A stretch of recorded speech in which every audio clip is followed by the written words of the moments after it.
Film diperkenalkan dengan seorang mantan agen khusus bernama Brian yang hanya tinggal seorang diri. Sementara anak semata wayangnya tinggal bersama mantan istrinya. Suatu hari Brian pergi ke acara pesta ulang tahun anaknya yang ke-17. Ia tentu bertemu dengan mantan istrinya yang bernama Lenny. Tak lama kemudian datanglah anak Brian yang bernama Kim. Di sana Kim diberi hadiah oleh ayahnya berupa alat karaoke. Karena Brian tahu kalau Kim sangat hobi bernyanyi. Di balik itu datanglah seorang pria yang membawa seekor kuda sebagai hadiah ulang tahun untuk Kim. Pria tersebut tak lain adalah ayah tiri Kim yang saat ini menjadi suami sahnya Lenny. Brian terlihat sedikit kecewa karena anaknya Kim lebih menyukai hadiah dari ayah tirinya. Sementara hadiah pemberiannya dibiarkan begitu saja. Namun hal tersebut tidak sedikit pun membuat rasa sayang terhadap Kim berkurang.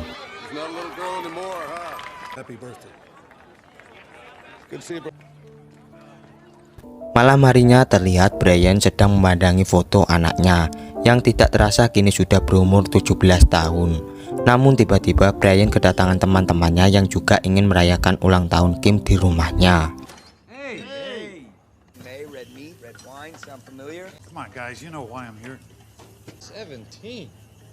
Di saat mereka pulang, salah satu temannya yang bernama Sam menawari Brian pekerjaan sebagai pengawal untuk penyanyi terkenal. Brian saat ini sudah mulai bosan menganggur. Ia pun menyetujui tawaran tersebut.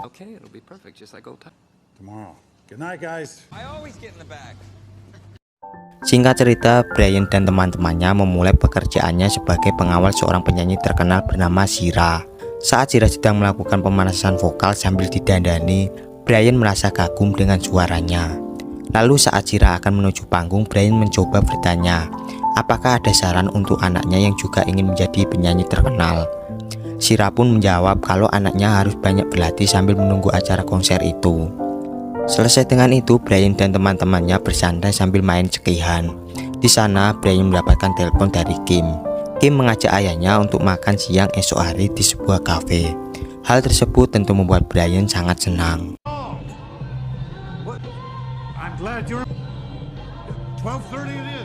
Singkat cerita, setelah konser itu akan selesai, terjadi kerusuhan yang dilakukan oleh para penggemar Shira yang memaksa menerobos pagar. Bahkan saat Brian mencoba membawa Shira ke mobil, ada salah satu netizen yang ingin menikamnya. Beruntung Brian berhasil melindungi Shira.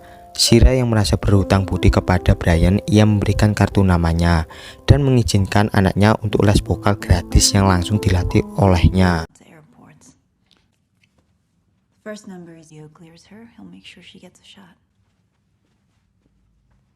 Esok harinya Brian terlihat sudah berada di kafe untuk makan siang bersama Kim.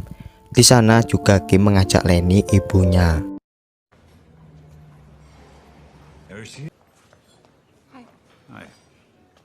Tujuan utama Kim ke sana ternyata untuk meminta izin kepada ayahnya karena ia akan pergi ke Paris bersama temannya yang bernama Amanda.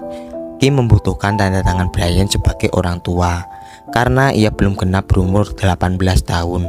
Namun Brian yang sudah berpengalaman tentang kerasnya dunia luar dan itu sangat berbahaya untuk anaknya. Ia pun menolak mendatangi surat izin orang tua tersebut. Hal itu bertentangan dengan Lenny yang menganggap kalau Brian terlalu mengekang keinginan anaknya. Kim yang merasa kesal langsung bergegas pergi dari tempat tersebut.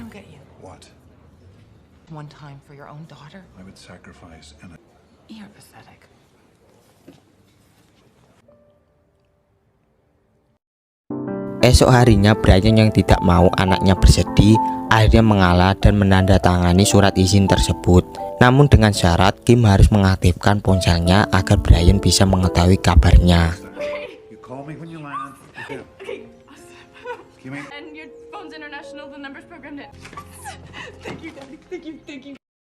Saat Brian mengantarkan Kim ke bandara, tak sengaja Brian mengetahui kalau ternyata Kim bukan hanya berkunjung ke Paris, melainkan mengikuti konser musik berkeliling di Eropa. Hal tersebut sebenarnya sudah diketahui oleh Lenny. Namun Lenny sengaja menyuruh anaknya berbohong kepada Brian karena tahu kalau Brian terlalu overprotective karena tidak mau mengecewakan hati anaknya. Akhirnya Brian tetap membiarkan Kim pergi bersama temannya.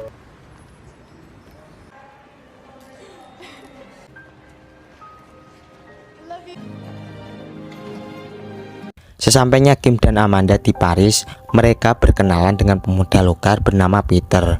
Peter yang sangat ramah bersedia memfoto mereka berdua.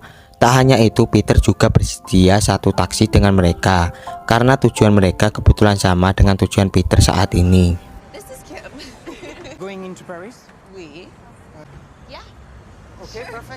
Setibanya di hotel, Peter langsung berpamitan pergi kepada mereka. Kim dan Amanda masuk dan menyalakan musik dengan sangat keras. Hal tersebut membuat beberapa panggilan telepon Brian tidak terdengar oleh Kim. Saat Kim mengetahui kalau ayahnya telepon, ia langsung pergi ke ruangan sebelah. Di sana Kim mengatakan kalau ia baik-baik saja. Namun saat itu juga terlihat beberapa pria asing masuk dan langsung melumpuhkan Amanda. Hal tersebut tentu membuat Kim merasa sangat ketakutan. Brian yang mengetahui kalau anaknya dalam bahaya, ia tetap tidak panik dan berusaha merekam semua pembicaraannya karena ia tahu kalau Kim tetap akan tertangkap oleh mereka. Brian menyuruh Kim ke kolong ranjang lalu meneriaki ciri-ciri orang yang akan menangkapnya. Saat Kim tertangkap, ia berteriak kalau orang yang menculiknya memiliki ciri-ciri berkumis tinggi, 6 kaki dan memiliki tato bulan bintang di tangannya. Saat para penjahat itu memegang ponsel Kim, Brian mengatakan kalau dia tidak tahu siapa kalian. Tapi jika kalian ingin uang tebusan, aku tidak mempunyainya. Yang aku punya hanya sebuah keahlian khusus yang akan mengejar kalian menemukannya, lalu membantai kalian tanpa ampun. Si penjahat goblok menjawab semoga beruntung.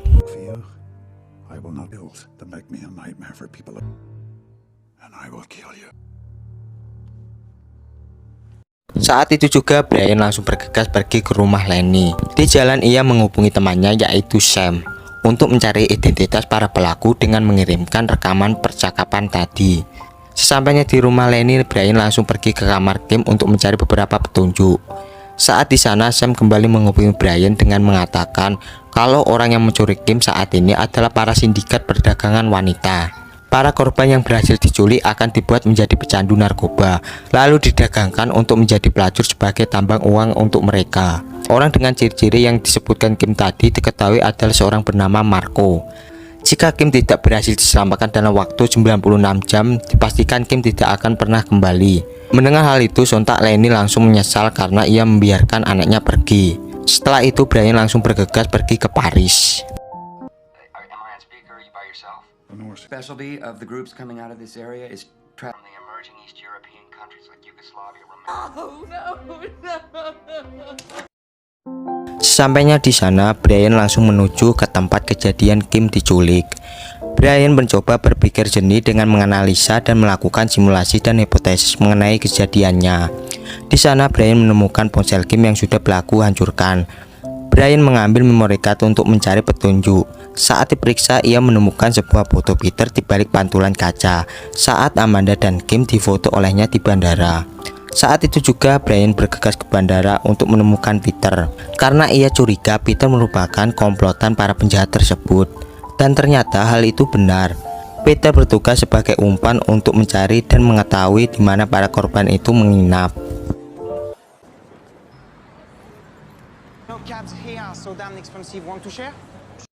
Brian yang berhasil menemukan Peter langsung bertanya di mana Kim dan Amanda sekarang. Namun sayangnya ada teman Peter yang mencoba membantunya.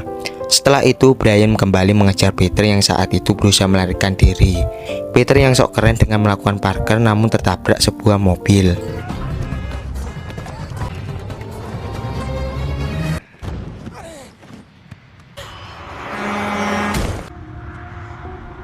Sehingga petunjuk satu-satunya Brian kini telah menghilang. Brian yang sudah bingung akhirnya ia menemukan teman lamanya yang merupakan agen khusus Prancis yang kini bekerja di Departemen Kepolisian Paris. Ia bernama Jean. Setelah banyak mengobrol, Jean mengatakan kalau orang yang sedang Brian incar adalah komplotan penjahat dari Albania yang sangat berbahaya. Namun Jean yang sudah mengetahui bagaimana sepak terjang Brian dalam membantu penjahat, ia hanya meminta Brian untuk tidak membuat onar di Paris dan serahkan saja kasus itu kepadanya. Brian menjawab orang yang sedang mereka culik adalah anakku. Walaupun ia harus meruntuhkan menara Eiffel demi menyelamatkan anaknya, ia tetap akan melakukannya.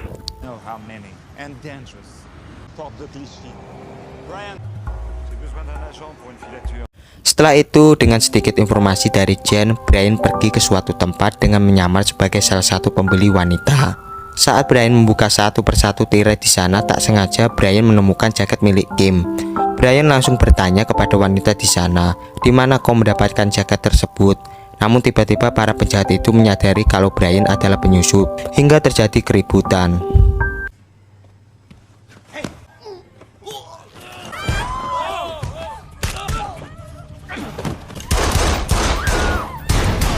Brian lalu membawa pergi wanita tersebut, berharap wanita itu mempunyai petunjuk tentang anaknya. Di sebuah apartemen, Brian mencoba mengobati wanita tersebut karena masih terkena efek barang terlarang yang penjahat itu berikan. Jen yang mengetahui kalau Brian yang telah membuat keonaran, ia meminta Brian untuk menyerahkan diri dan Jen akan mengantarkan Brian ke bandara untuk segera pulang ke Amerika. Namun tentu saja hal tersebut tidak akan dilakukan Brian karena anaknya masih belum diselamatkan. Singkat cerita, wanita yang dirawatnya kini telah sadar. Brian bertanya lagi bagaimana jaket itu bisa berada di tangannya. Wanita itu menjawab kalau ia mendapatkan jaket itu dari seorang wanita yang sangat baik kepadanya. Lalu wanita itu juga memberikan sedikit informasi kepada Brian kalau para polisi juga terlibat.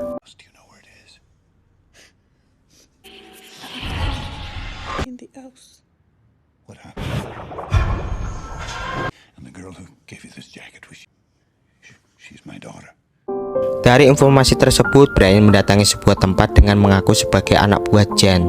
Ternyata selama ini para penjahat sering memberikan uang iuran keamanan untuk para polisi setempat. Brian berpura-pura sebagai perwakilan polisi yang ingin menaikkan uang iuran tersebut. Saat Brian bertemu dengan mereka, ia tidak langsung mengamuk, namun masih terus menganalisanya. Brian bertanya siapakah dari mereka yang bernama Marco, namun mereka menjawab kalau kami semua adalah Marco. Brian yang sudah mencurigai salah satu orang dengan ciri-ciri yang ia disebutkan oleh Kim. Ia meminta orang tersebut mengatakan kata semoga beruntung dengan tulisan Albania.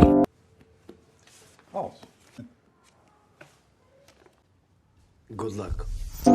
Hingga Brian sadar kalau orang tersebut adalah orang yang saat itu berbicara kepadanya di telepon.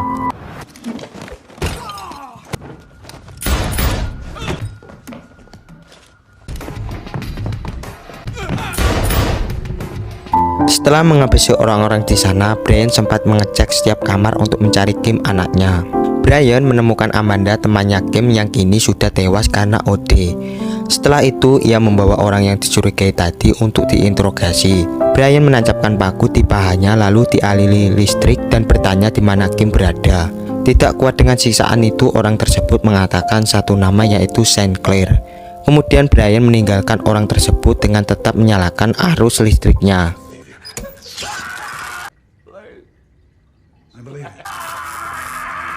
Brian yang merasa Jen pasti mengetahui siapa itu Saint Clair, ia mendatangi rumah Jen. Tiba-tiba Jen menodongi pistol kepadanya agar Brian mau menyerahkan diri. Namun ternyata peluru pistol itu kosong karena Brian sudah mengambil peluru tersebut sebelum makan malam itu dimulai. Jen yang tetap tidak mau mengatakan siapa itu Saint Clair, Brian terpaksa menembakkan pistol ke lengan istrinya. Tidak mau keluarganya jadi sasaran kemarahan Brian, akhirnya Jen bersedia memberikan informasi tentang Saint Clair.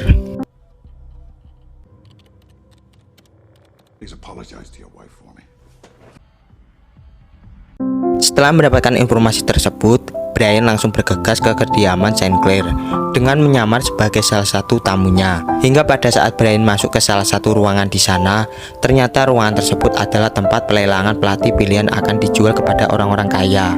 Setelah beberapa pelatih dipamerkan, Brian sangat terkejut karena salah satu pelatih tersebut adalah anaknya yang paling ia sayangi. Brian langsung menodongkan pistol kepada salah satu orang di mana untuk membeli Kim anaknya.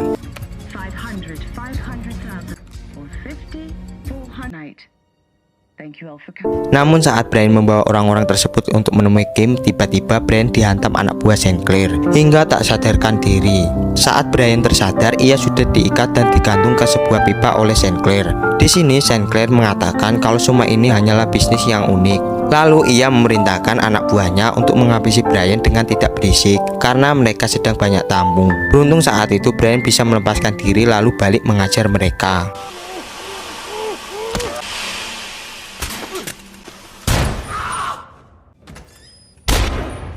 Setelah itu Brian bertanya kepada Saint Clair di manakah anaknya sekarang. Saint Clair yang beberapa kali ditembak, akhirnya ia mengatakan kalau Kim akan diangkut ke kapal menuju ke Timur Tengah. Please understand. Brian membawa mobil anak buah Sinclair untuk mengejar kapal tersebut. Hingga saat di sana, Brian langsung menyusup ke kapal itu lalu menghabisi orang-orang di sana.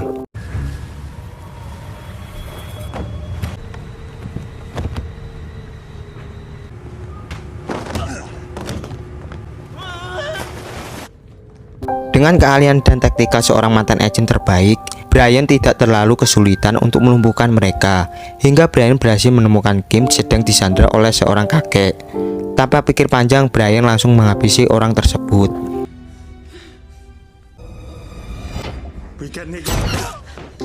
Kim langsung menangisi dan memeluk ayahnya. Ia baru menyadari kalau membangkang kepada seorang ayah adalah hal yang tidak baik. Setelah mereka kembali ke Amerika, Kim langsung disambut oleh Lenny dan ayah tirinya. Lenny sangat berterima kasih kepada Brian karena telah menyelamatkan Kim. Shall we go? Suatu hari Kim dibawa Brian untuk menemui seseorang yang ternyata orang yang mereka temui adalah Shira, sang penyanyi terkenal. Hal tersebut tentu membuat Kim sangat-sangat bahagia. Tamat.